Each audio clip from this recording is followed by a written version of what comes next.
আজকে আমরা প্রত্যয় করছি কত হাজার হাজার মানুষ দেখবেন জনসভা করে।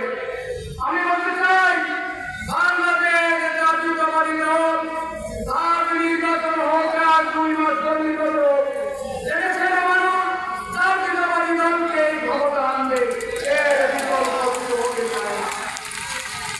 আজকে জুলাই অভ্যুত্থানের যারা নিহত হয়েছেন, যারা আহত হয়েছেন, তাদের একটি স্বপ্ন ছিল। সেই স্বপ্নটি হচ্ছে যে ভোটের মাধ্যমে যদি বাংলাদেশ জাতীয়তাবাদী দল জয়লাভ করে তাদেরকে যতদিন বাংলাদেশ থাকবে, বাংলাদেশ জাতীয়তাবাদী দল থাকবে, ততদিন আমরা আহত এবং নিহতদেরকে গ্রহণ করে দেওয়া হবে। বন্ধুরা, তাই আমি বলতে চাই যে বাংলাদেশ জাতীয়তাবাদী দলের ভারপ্রাপ্ত চেয়ারম্যান তারেক রহমানকে আপনারা জানেন ছিলেন 5 তারিখের পর থেকে।